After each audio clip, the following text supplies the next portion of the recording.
All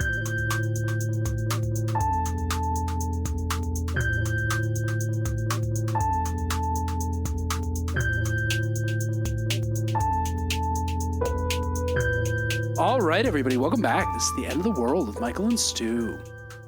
I'm Michael. And I'm Stu, and today we are talking about the masterpiece that is the Chernobyl miniseries from 2019. Mm-hmm.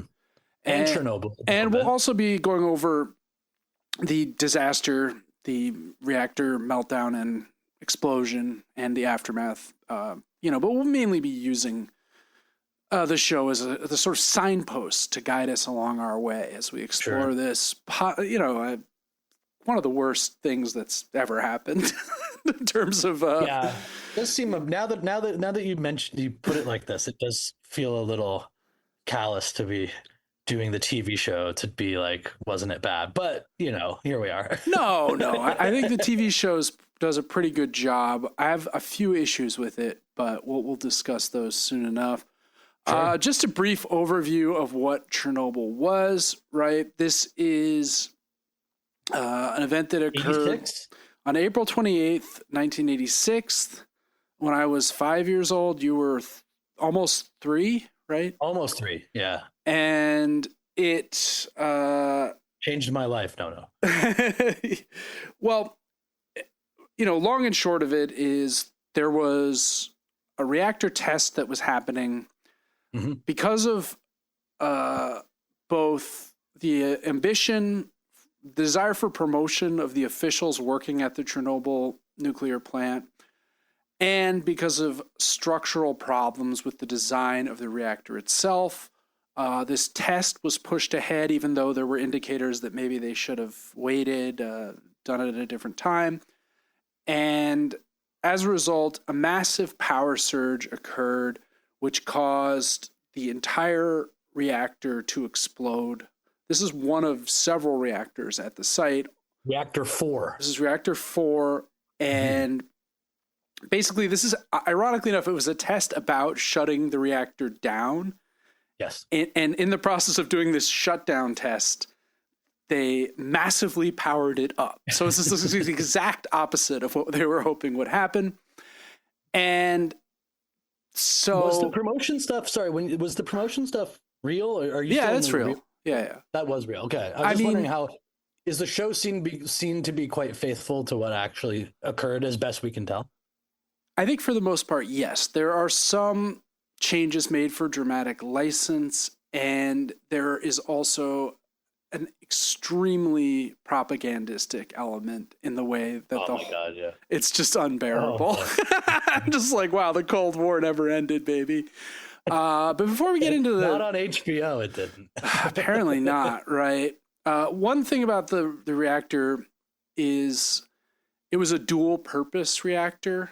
On the one hand, it provided electricity for a large part of Ukraine and the general Soviet power grid, Belarus, other places.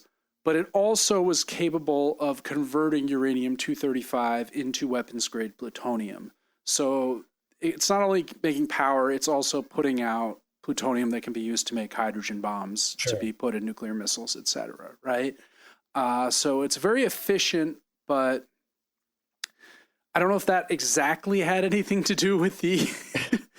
but one wonders, right? It's like... Do you remember when you first heard about Chernobyl, Michael, before we get into it? I always like to reminisce. I don't have like a clear memory. I think that probably the first time I actually heard about it in any detail was probably as late as high school. I mean, in passing, I feel like the word was unique enough to, like, I recall hearing it as a kid, but I don't think I ever would have pieced together like what had happened. Does that make sense? It does. And this is, of course, before the internet. But I will say, I did just want to say quickly before you give your explanation of what because I assume you have a story about how you heard of it, but like do you notice this? Do you have this phenomenon too in your life where, like, so I was almost 3 in 1986, that feels so much more recent than even things that happened before I was born? Does that make sense? Wait, yes, it does, because it is more recent than things that happened No, before. like way more, like exponentially closer. Just the fact that it was like in '86, right? And I'm around. The year 80 feels like. But if you were to tell me about something that happened during the Jimmy Carter years, 1979, like, ancient history. Oh my God. Yeah, the hostage crisis. Right? Sure. I'd be like, what? Yeah, what was that? Was right after World War II, right? Okay, yeah. Do you experience that at all? Is that just crazy? I don't. Not to the extent that I think you're describing. Like, when I hear about the Carter era, I'm like, oh, that was like just before my time. It's still pretty close. Before his time. I even feel, well, just before my time as a sentient object in the world. Sure. I feel that way even about the 60s. It's like the 60s were like 11, 12 years before I was born. That's not that long, right? Yeah, I did some digging into trying to think, like, why is this the case for me? I think right? I think what you're describing is not unusual. I know, but I do think I have a specific reason why this happens, particularly with 1986. Because of the Celtics, great. The Red Sox, the Celtics and the Red Sox in the same scenario, right? Yeah. I don't have any direct memory. I can't be like my brother remembers being woken up, right, to like see the game. I don't remember to watch anything. Bill Buckner. Yeah. Although the game was already blown by then. That's the thing. It's like the association with that time. Yeah. Having heard about it and thought about it and seen it so often, it somehow feels more recent. That maybe that's part of when I was watching Chernobyl. I'm like, oh, 86. Not so long ago.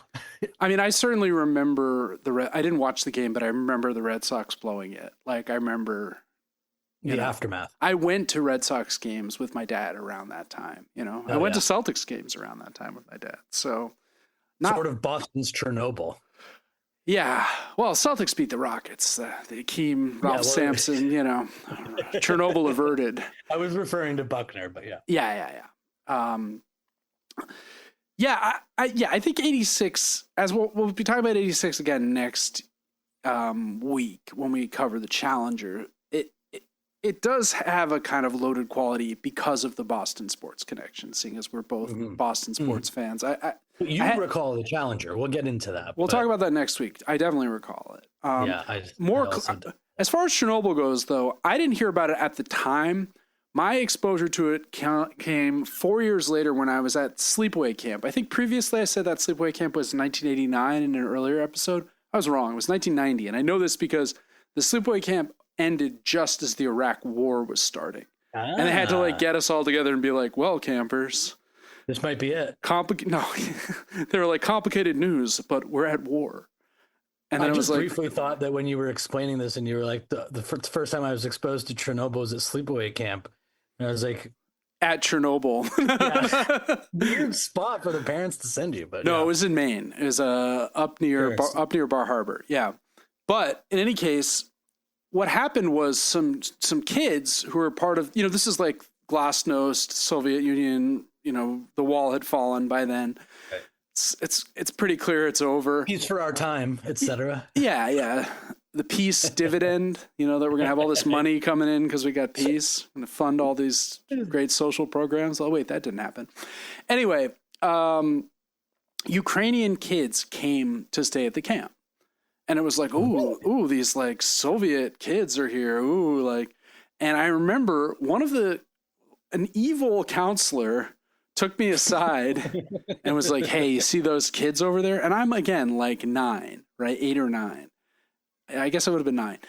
Hey, see those kids over there? I'm like, yeah. Oh, the new kids from Russia or whatever. He's like, yeah, they're all going to be dead before they're 20. Holy shit. Seriously? Yeah. And I was like, wait, why? And he's like, do you know about Chernobyl, man? I was like, no, tell me more about this horrible place. He's like, yeah, man, it's just this nuclear disaster. It irradiated everyone in Ukraine. They're all going to get cancer and die before they're, it was this like hyper exaggerated vision. That was the thinking, right? Well, it's hard. I mean, obviously through the filter of a counselor trying to screw with your head. Not only that, but through the filter of the Cold War. This disaster is much worse than they've let us know. All this, and it was bad. There is ambiguity about how bad it is. However, I think it's safe to say that this counselor's prediction of them all dying was massively exaggerated, right? Yeah. I mean, in any case, that was my first encounter. And so let me ask you though, yeah, just quickly before we get into the show, did it change how you treated the children? Well, they were a little older than me, so I was like already afraid of them. I mean, they seemed nice. Oh. I didn't have much interaction with them anyway. They weren't like in my cabin. You didn't have any thought like, I shouldn't go near radiated kids? No. Of course not. Yeah. But you also weren't like, I should be really nice to these children. They're kind of on like a Make-A-Wish sort of, because they're going to die soon.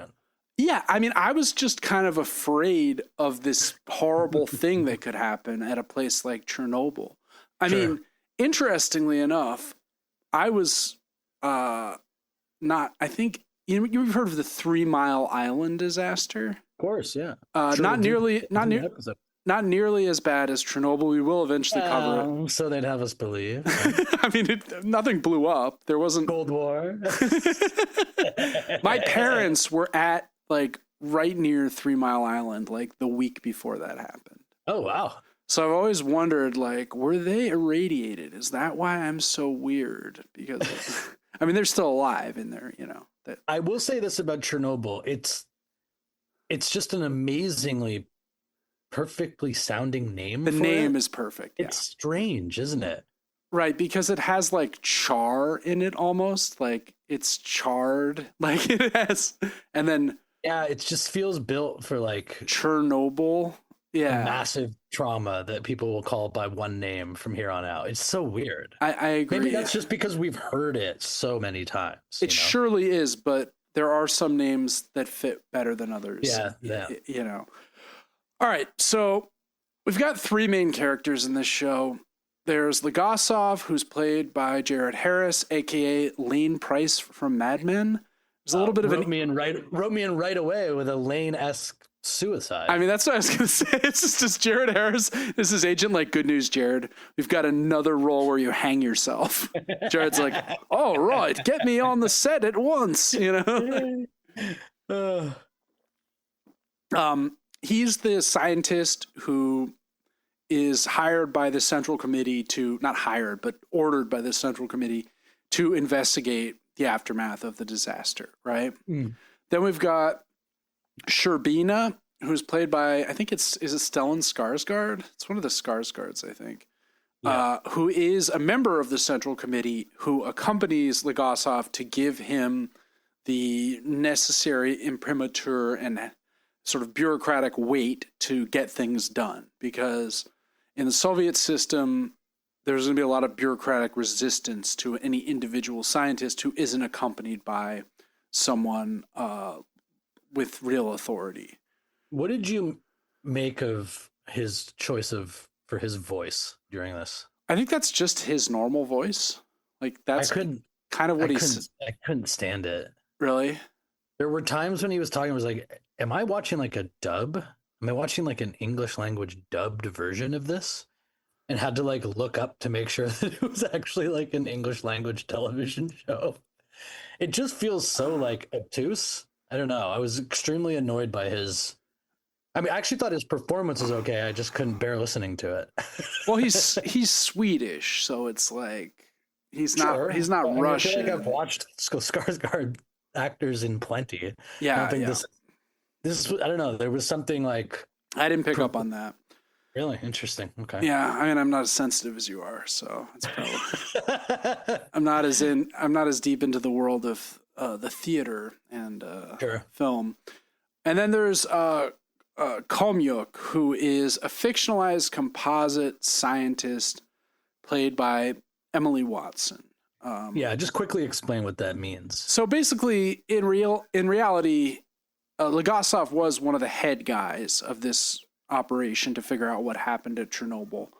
But he was assisted by not one female scientist, but by, in fact, hundreds of people, right? Yeah. And for dramatic purposes, they've kind of distilled all of their contributions down into this one person. And also, although it is true that is probably the best reason and the most obvious reason, it is interesting to like it makes it look like there's only like 2 people in the country that care about learning what happened. Yeah. When in fact, this entire unit, this massive scientific bureaucracy was, and they're like, actually, and it's not really just a fictionalized composite scientist. We'll get into it, but like, she's not brought to the site to do research. Let's just put it that. Yeah. Okay. So, one way of thinking about this possibly is that while there are liberties with reality taken by the show, as Werner Herzog puts it, it is ecstatically true. Now, that's what Herzog's like. The documentary truth doesn't matter. The ecstatic truth is what matters. Sure. I'm not sure how ecstatically true this show is ultimately, but we'll get into that. So, as you said, the show opens with Legasov recording his memoir after 2 years after the disaster. The investigation has wound down. He's played a big role. He has uncovered what really caused this accident, and he's worried that that's going to be suppressed. So he's secretly recording his memoir of what actually happened. We see him hiding it, and the guard that's watching him is kind of nodded off. He hides it in a discreet location where presumably someone knows to pick it up, and then he hangs. And also, he's talking as though he was involved, and it's quite clear that he's like an accomplished scientist. But he's living in a sort of very meager apartment, and he has the cat. Yeah. There's nothing really going on. It's quite clear. He also is dying. Like, he looks terrible. Yeah. His hair's falling out. He's clearly suffered from being exposed to radiation. Okay. And he hangs himself, and then we jump back 2 years. We see the immediate aftermath of the explosion. There's a lot of denial throughout the show. That's like one of the main themes of the show, is that higher-ups are in denial about what has happened.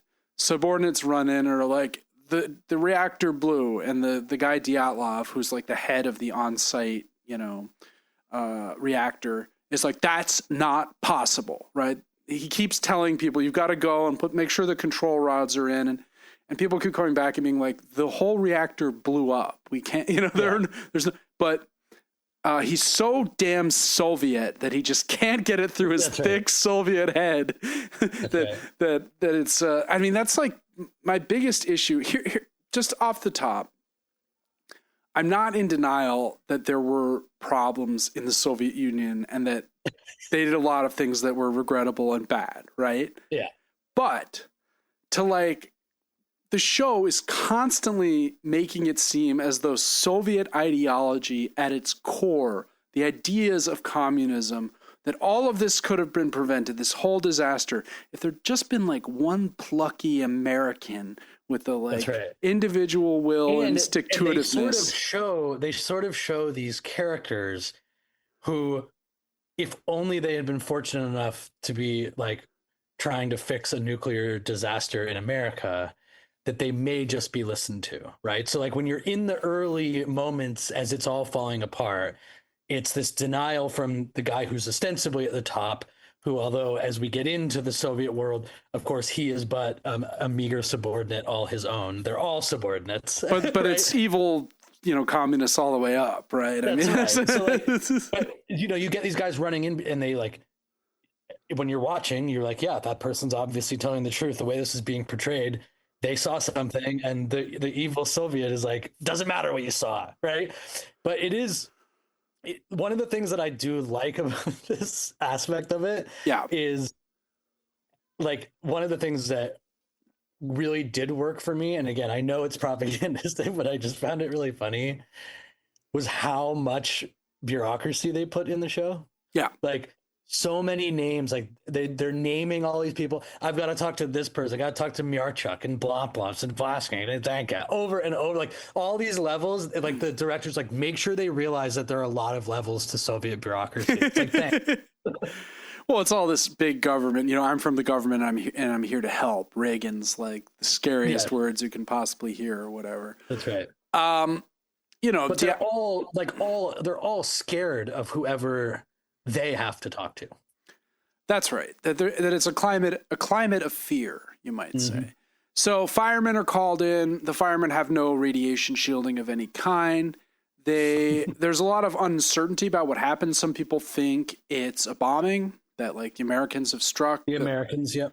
Other people, we see a fireman reach down and grab a glowing rock after he arrives on the scene. It turns out that's a hunk of irradiated graphite. And he's dead. Yeah, he doesn't die right away, but he is dead very soon. No. Yeah. I mean, he's on the ground screaming in 20 minutes, basically. Yeah. He's so badly burned by the radiation. One of the firemen is a kind of secondary character. We follow him. We see him with his wife. Wife is very devoted. She's very worried about him. They're all sent into this burning inferno of nuclear hell, and they're like spraying water. There's something very futile but heroic about it, right? And, there's also this sort of idea where Dyatlov, the boss, keeps ordering guys to like go in and like try and open this and do that. And there's a sort of sense that this is a totalitarian society, so they all must follow orders or they'll be demoted and killed or whatever. But by the same token, they're also trying to save their country, right? So it's like this to me is the single biggest. I mean, again, this is the decision that they make in putting the show out in the manner that they did. But it's like I kept thinking about that, where it's like, and you did say rightly, obviously, a lot of things happened throughout the course of the history of the Soviet Union, and including with Chernobyl. It's this is no exception. There are things about this that could have been done better, of course. But there is also like, you could easily have made this in a way that was like, it really is interesting how many people were willing to go and die to make sure this didn't destroy the West as well. Yeah, or just the world, right? I mean, the world. Yeah, that's what I mean. Like, despite being in like the throes of a Cold War, and these people are being portrayed as like essentially having no autonomy, having no say. But like the idea that if you told this story in the United States, right, this would be depicted in a completely different way. That's right. The ideology of the Americans would not be questioned in any way. A halftime speech to the firefighters to like go in there and wait for the Gipper. And it'd be John Wayne would be riding in to remove the burning core or whatever, right? We also see these people in the nearby Pripyat Oblast, or like the city that's near the reactor, who are drawn. They're curious. They see these weird colors are coming up out of the reactor, this huge amount of smoke. So they all go to this bridge that's a few miles away from the reactor to watch the firefighters. It's not particularly close, but there's also this vibe where it's like, oh, it starts raining. Oh, it's snowing. That's not snow. It's nuclear ash, right? Yeah. It's irradiated dust. And there's a claim at the end of the miniseries that all of the people on the bridge died. And that's not true. That's not confirmed, right? Oh, really? Yeah, that's more of an urban legend from what I was able to discern from reading about it. There's a lot of urban legends surrounding this because the Soviet Union was very secretive. It didn't release a lot of data, and then and again, like not to harp on this for too much longer, but it is like, obviously they come in when the higher ups start getting in there, and it's all about controlling information, and it's all very Soviet coded. But it's like, are we led to believe that like if this happened in the United States, it would just be this remarkable amount of transparency about what went wrong? Like, I mean, look at Hurricane Katrina, Michael. Right? Yeah, look at the BP oil spill. I mean, on and on. Like it's so ridiculous. I mean, look at any disaster. It's not like America is uniquely honest and able to deal with the aftermath of this. We see the local council meeting. They're brought in to meet with some of the higher ups from the nuclear power plant, and one of them, who's like an old head, is like, we've got to remember that this plant is named after Lenin, and we're going to Lenin would be so proud of all of us. Like, if there's no danger, there's no danger. And Lenin would just want us to believe that. And it's just like, okay, I get it, right? Like, Lenin just so famous for towing the line. It would just be so proud of everybody. so there, yeah, exactly. Great conformist, Lenin. In any case, they don't have, another problem is they don't have meters. This I think is accurate. They didn't have meters that, radiation meters, Geiger counters, we'd probably call them, but they're probably a different name in Soviet Union, that could actually read the amount of radiation that was there. And they maxed out at a very low number. So they keep throwing up, it's 3.5 Rontgens. Rontgen is 3.6. Like, or 3.6. And they're like, that's not bad. It's tolerable. We come to learn later, the real number is like 36,000 Rontgens. Like, again, like they're just hammering you over and over again. Like, of course, the good. Well, they have a more sensitive one, but it's locked up on, and you need like three higher ups to get the key. If every bureaucratic level, here's 3.6, like the state will be happy and we'll soldier on, you know? Right. So eventually in the control room, Dyatlov, the boss, collapses and starts vomiting. Other people we've seen are vomiting blood. Other people have already died. And it's only when he's like ferried out to a waiting ambulance that he realizes the reactor actually did blow up. Like all this stuff he's been in denial about. It's like once the material reality hits him, he can no longer cling to his, ironically, materialist ideology of Marxist-Leninism. Never mind. So the second episode, we get to see a couple things. On the one hand, the fireman, Vasily, who was taken to Moscow, we see his wife trying to get to him, to tend to him as he's been horribly burned. We also meet Valery Legasov, who's Jared Harris' character, who is immediately the first we see of him prior to his initial introduction, his suicide at the beginning. He's meeting with Gorbachev. I love that the Gorbachev actor really looks nothing like Gorbachev, but you know what he's got? He's got the forehead birthmark, Yeah, as long as you got that, we know who it is, right? Legasov is allowed to speak at the Central Committee because Glasnost, Gorbachev's kind of a good guy, right? I mean, he's evil, but he's also kind of, he's friends with Reagan. He's gonna be the one who brings this whole thing down. Like he'll get upset and he'll try to keep you in line, but then he'll just sort of think to himself, and then maybe he's willing to hear one more sentence too. Yeah, he's like, what would Reagan do? So basically, he and Sherbina, who, as I said before, is one of these other Central Committee members, get sent to deal with this, right? We then meet Emily Watson's character, who's Ulana Komyuk, and she's in Minsk, which is in Belarus, and she knows about Chernobyl. And we see her interacting with her boss, who was previously some kind of like shoe manufacturer or something, right? And now he's the boss because there's no meritocracy in the Soviet Union. You only, right? It's like, again, it's just this like, oh, if only we had like an insanely corrupt sex maniac lawyer like we have as our senators and governors in the United States. Right. Like, like, oh yeah, our state governor is famously good at dealing with disasters, right? Right.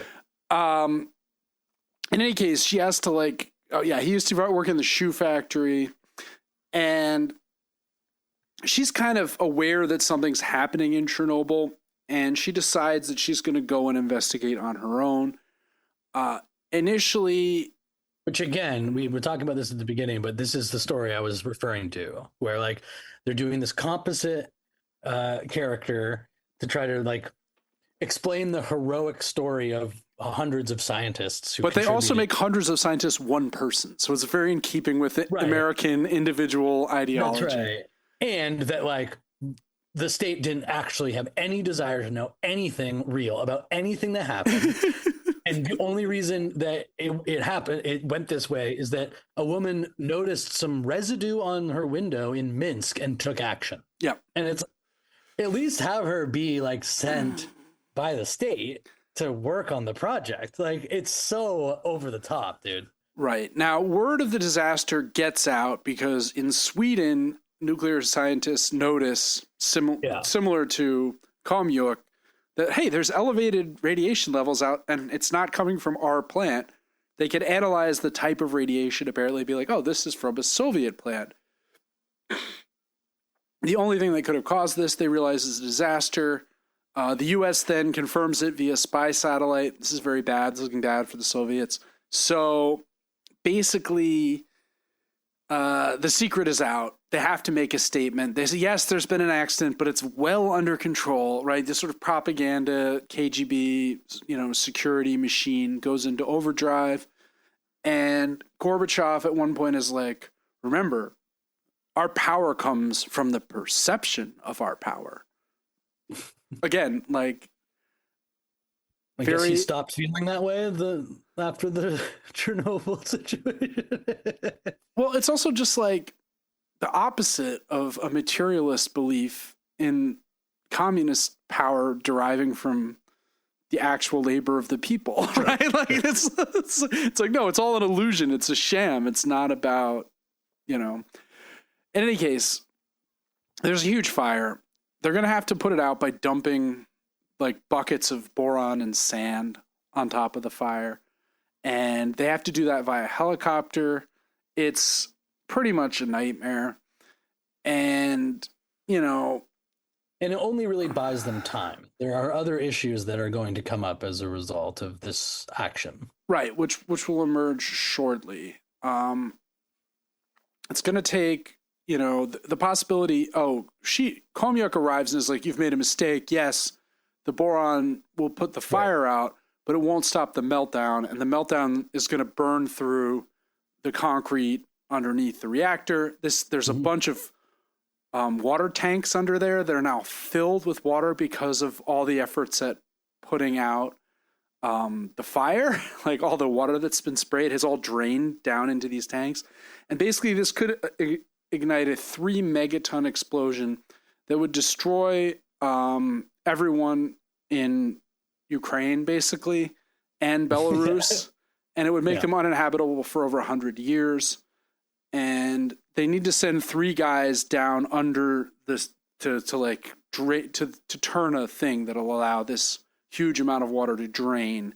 So we see the episode ends with these 3 guys who are, it's presumably a death sentence. We learn at the end, and this is true, that they didn't die. They actually are, 2 of them were still alive in 2019 when the show was made. How are the results of exposure so different? Is it just I think if you have any kind of protection, I think it makes an enormous difference, right? Yeah. I mean, at the outset, we see those firemen running, and they have they're just showing up, right? And like the guys, even the workers in the plant, are just wearing. Think of like Homer Simpson in the beginning of The Simpsons taking off his nuclear thing and the like isotope, right? Like they don't even have nuclear suits. The 3rd episode opens with the guys heroically doing it.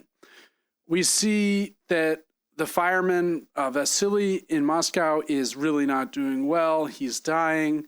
We learn from Lagasov that the problem with radiation is it just kind of destroys your DNA. So it makes your cells replicate wrong. It gives you basically cancer everywhere. It can cause... it's like a worse nightmare situation. But there's a weird thing where after initial, you kind of recover. There's like a latency period. You're like, hey, actually, I'm doing pretty good. I feel normal.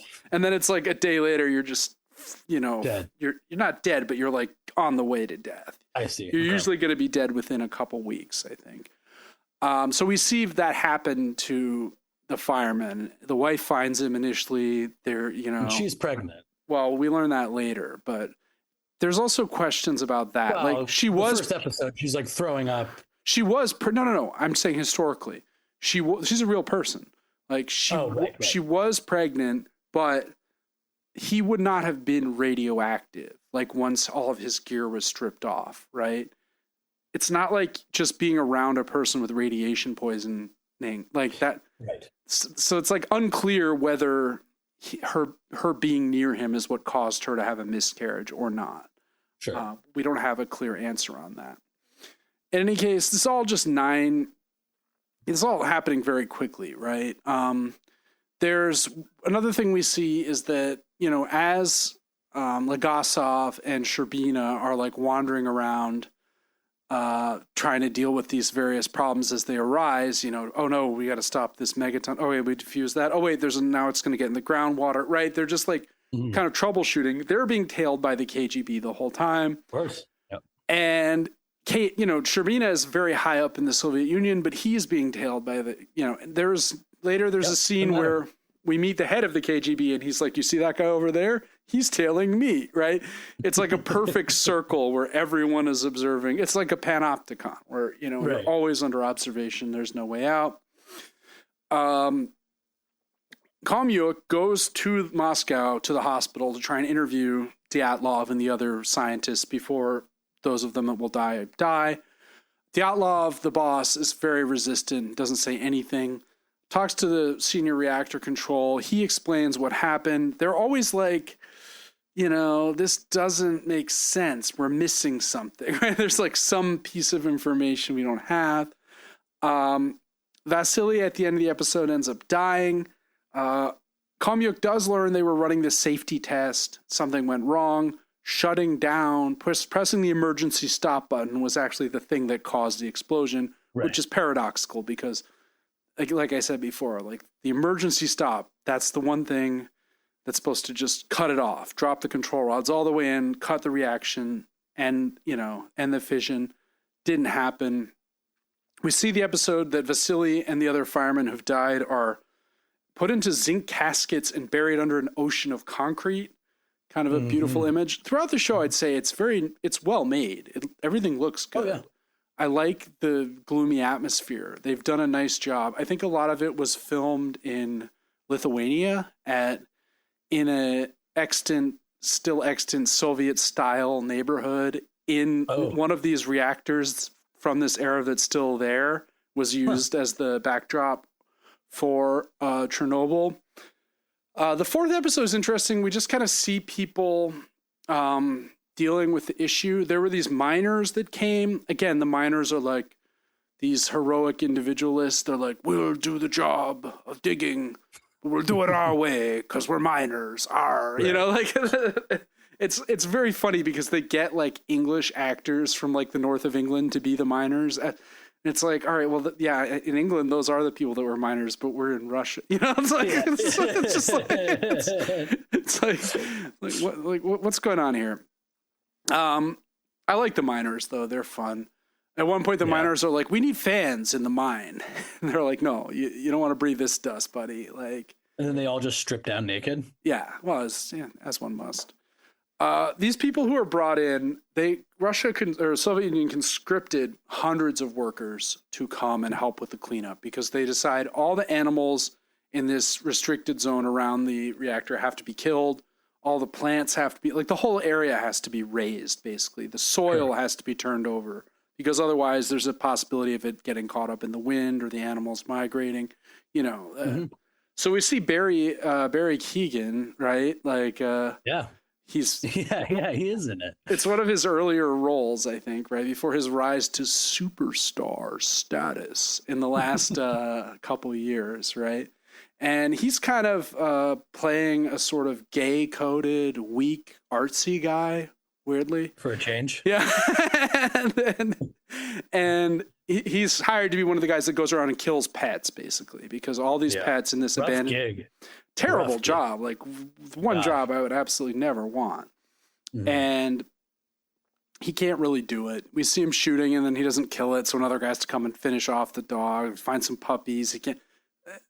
It does a good job of showing how horrible this was. By the way, many pets survived despite this attempted call, and their descendants live in the exclusion zone to this day and are resistant to the nuclear waste. Really? And stuff. Yeah, like there's a lot of, this has created an accidental nature preserve and been a place where there's been some evolutionary adaptation of some kind. Has anybody done a movie about like a horror movie going back into the exclusionary zone? There's like massive. Well, some people still work there, so I'm sure. How much of it actually no one can go in?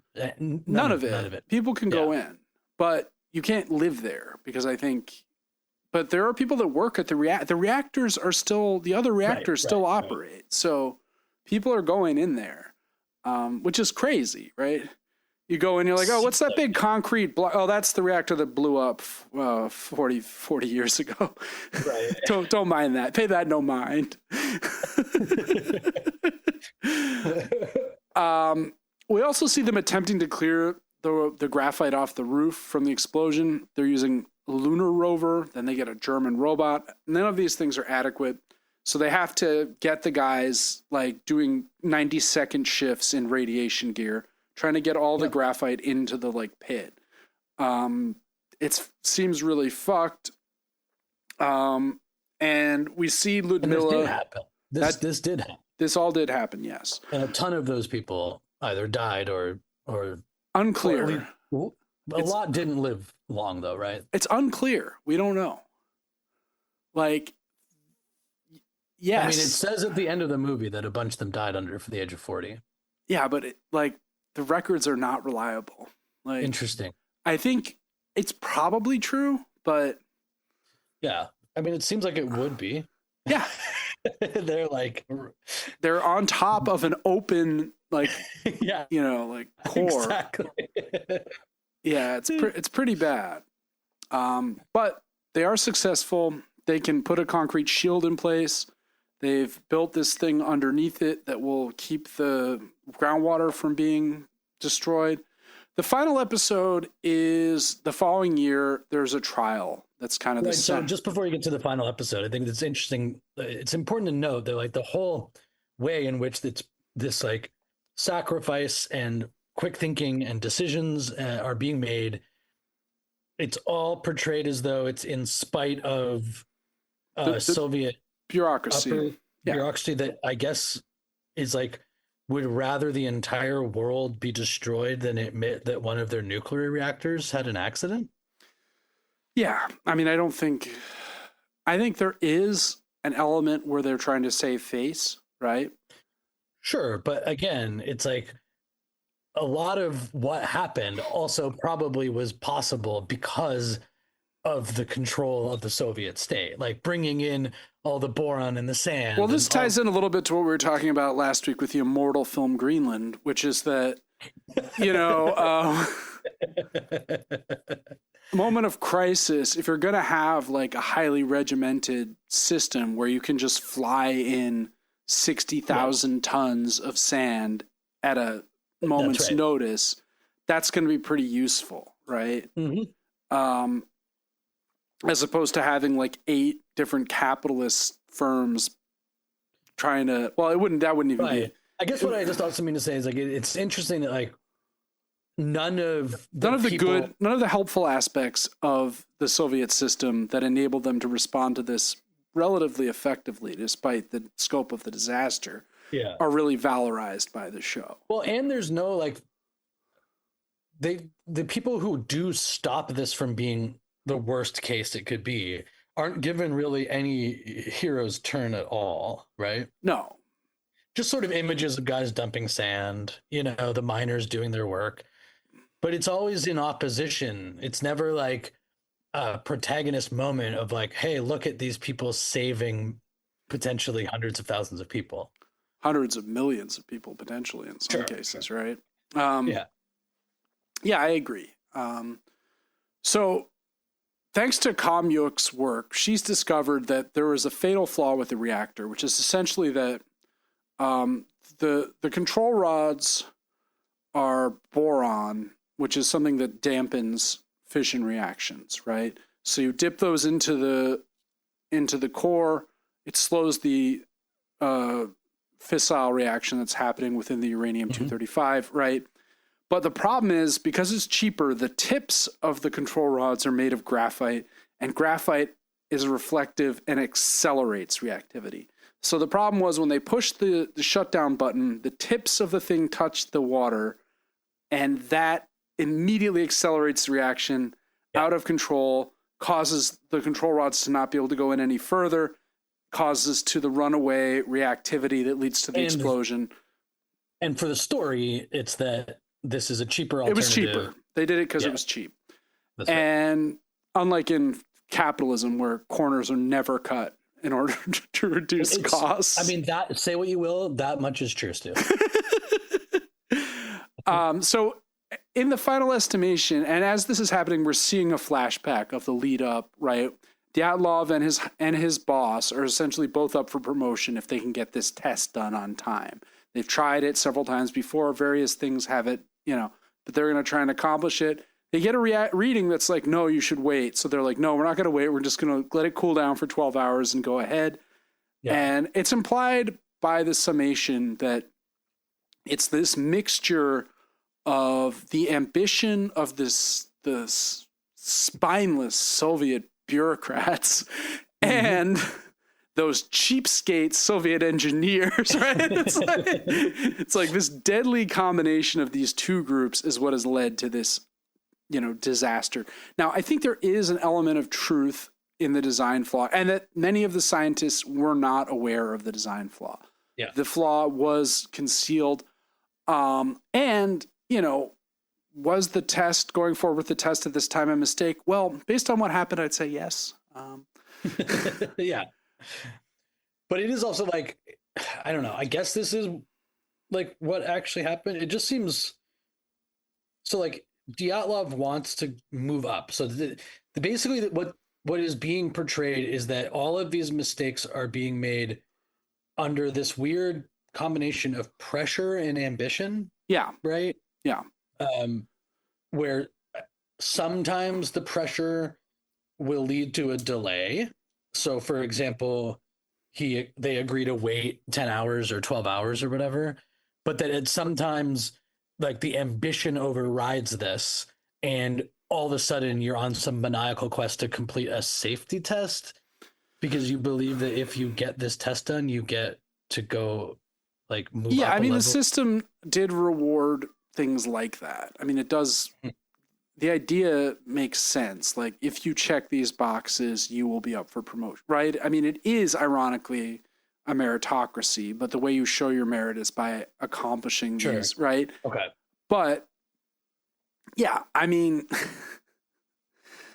the real he just goes from someone who's like, I'll go to sleep, don't worry, we'll get this done, I'll be back in 12 hours, to like, no matter what is in front of him, he will not stop.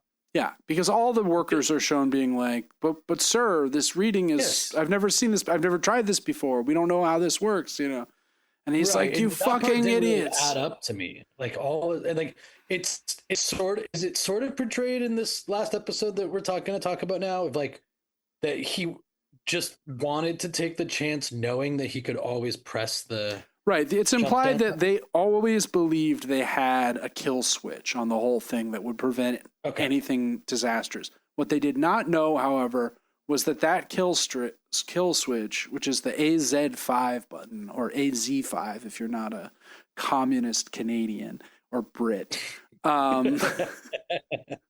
If you press that button, it initiates the sequence that initially the graphite tips go in, that heightens the reactor, then the boron goes in, and that stops the reaction, right?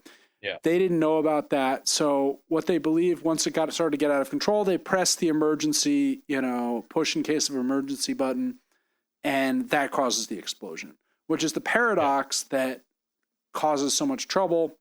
But our heroic individualist scientists figure it out. Eventually, and also it sets up this ending where there's this secret that could actually.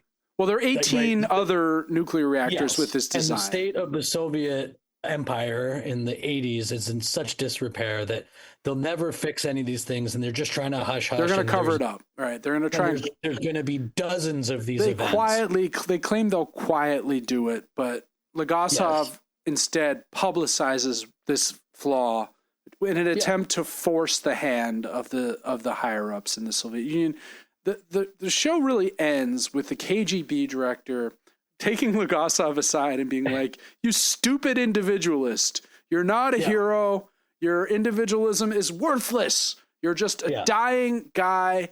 And when a bullet hits your skull, it's the classic like authoritarian control of the past, right? So he starts doing it's very Orwellian. We were never at war with East Asia or whatever, right? All of these all of your achievements will be handed to other lesser known scientists. It will be as though you never existed.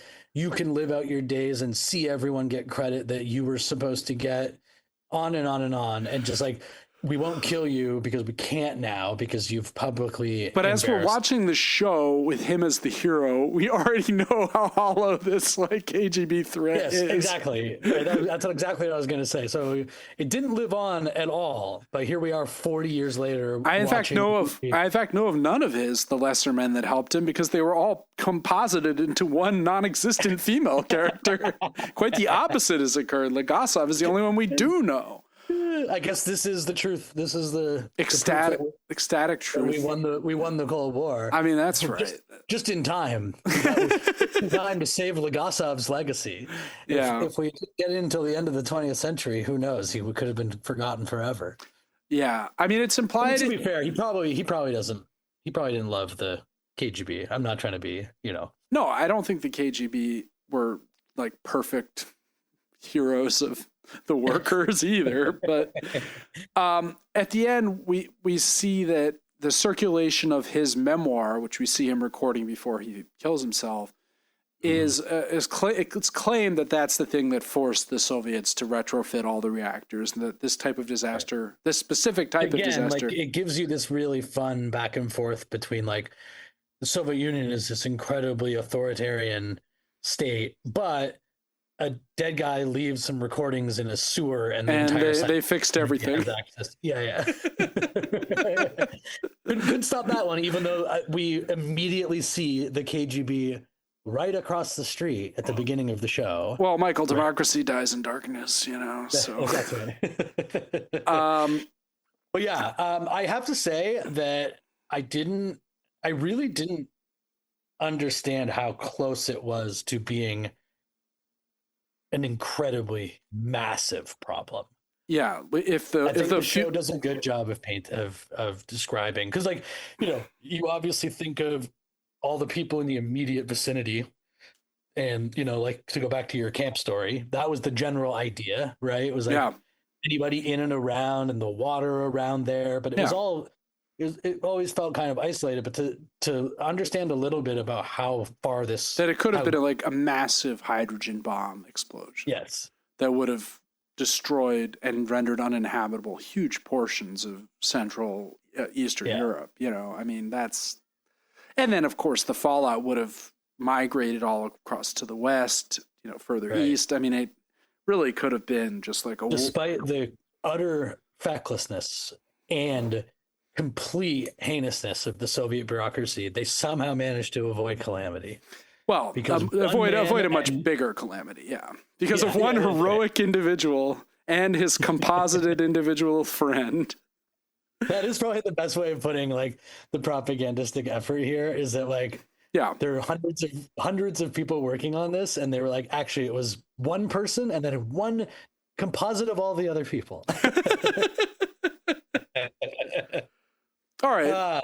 This was great. I enjoyed it. I think we've gotten to the bottom of this. So next week we're going to be talking about the Challenger. The other side of the Cold War. Yeah, around the same time, just a few months beforehand. I think it should be interesting. I have a few better on-the-moment memories of this that we'll discuss. And in the meantime, if you like this show, you can follow us on the podcatcher of your choice. If you really like it, you can leave us a rating and or review on that podcatcher. Tell a friend about the show. That's always helpful. We're always looking to grow our audience. You can also follow us on Instagram at the End of the World WMS, where we share exciting reels from the show. So next week, Challenger. Looking forward to that. And until then, this has been the End of the World with Michael and Stu. I'm Michael. And I'm Stu, and we will talk to you real soon.